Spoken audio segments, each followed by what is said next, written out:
Welcome to Amateur Redneck Workshop. I'm Harold, and today we're going to review the MA3TY Tactical Rifle Scope. It's a 4x32 reticle.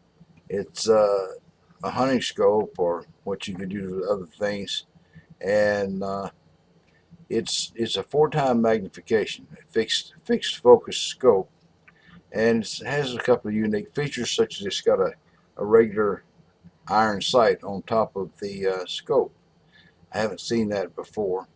And it's got red and blue and green illuminated reticle, and I haven't seen that many colors on a reticle before either. So it comes ready and set up to go on a Picatinny or Weaver rail, and so that's what we're going to do. We're going to put it on scope today, and we're going to run it through its paces and see how it works out. So I'll go ahead and turn the camera around to the scope, and we'll go ahead and go through the particulars. This is the most recent arrival in scopes here. It's the MA3TY Tactical Rifle Scope. It's a 4x32 scope. It's for hunting gun scope, and it goes on a 20mm rail. It's got red, green, and blue illuminated reticle in it, so this should be kind of an interesting piece. I haven't got any experience with compact scopes, so this will be a first. What comes in the box is the scope, a cleaning rag, 9 wrenches for adjusting and such, an instruction manual, and the little bag of stuff that you're not supposed to eat. I think that'll keep us busy right there for a few minutes. The scope has got some unique features in it. It's got a rail on each side that you can mount whatever you can drag up that's not on a rail. It actually has a iron sight, maybe plastic iron sight. Anyway, here on this side, this is the windage. Up here you adjust the elevation.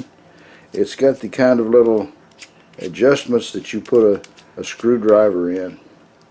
You can see the little slot there, and they turn real easy. You get a solid click when you turn them. So this compartment here holds a battery, the CR2032 battery, and it's included and it's in there. So what I'll do is I'll mount this on a rifle, and we'll take a look through at the lighted reticle and that sort of thing, and then after that's done, I'll take it out to the range and try it out.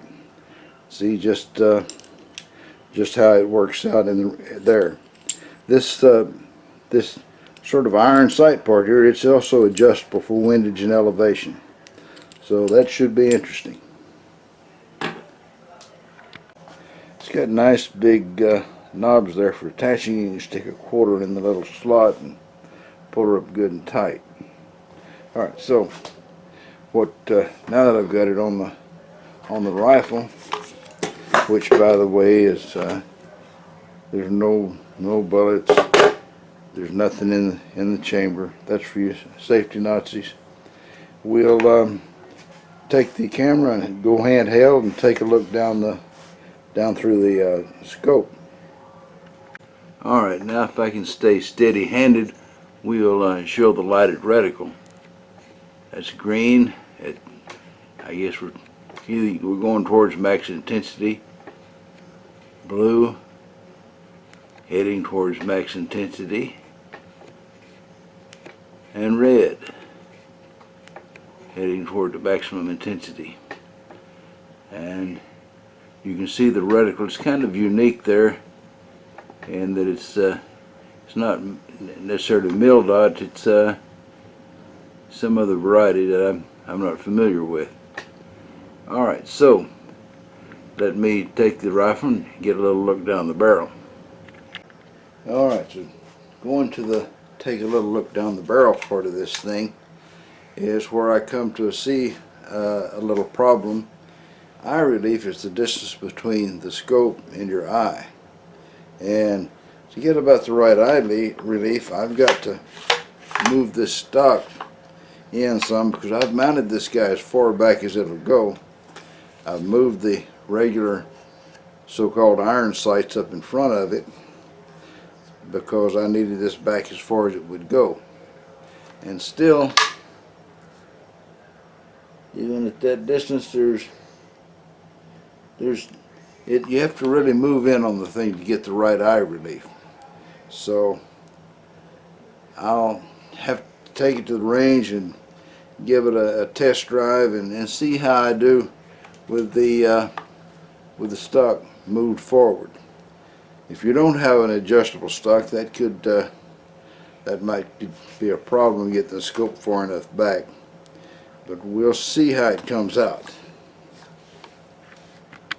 It's relatively apparent from messing with it right here that shortening the stock, I can get the right eye relief for it. So that problem is probably not going to be a big one for me. All right, we've taken this guy out for a test drive, and it was an interesting scope.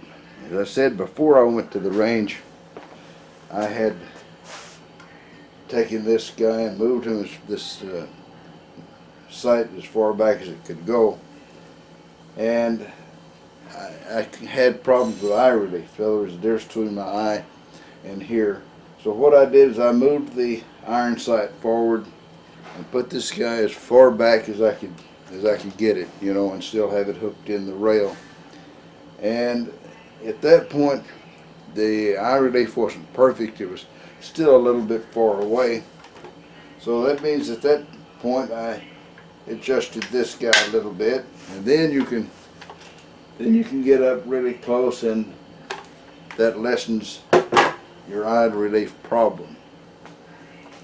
But I found it to be very interesting shooting this scope. I've never shot one like this before, and the crosshairs, I got them on target, and in fact, when I first got there, I hadn't adjusted it here by bore sighting it or anything. I just stuck it on the rifle.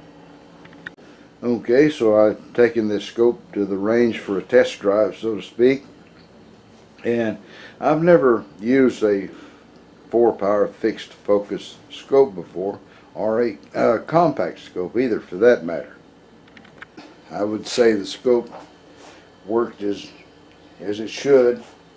I didn't bore sight it or anything here at the house. I just put it on the rifle and went to the range, and this was my first shot at 50 feet.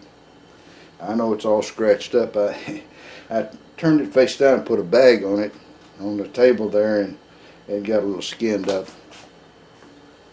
But next I moved out to 50 yards, and I zeroed it on this guy here, and let's see, this was up.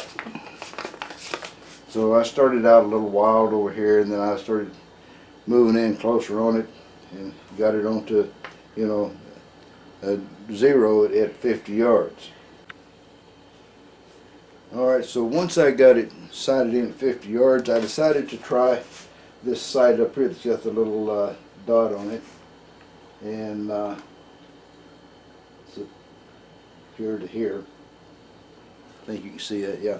Anyway, I decided to try that. I didn't adjust this sight, and the dot, the fiber optic part of the front part of that sight is huge when you look at it, through this thing here, and it pretty much covers up this target, at 50 feet.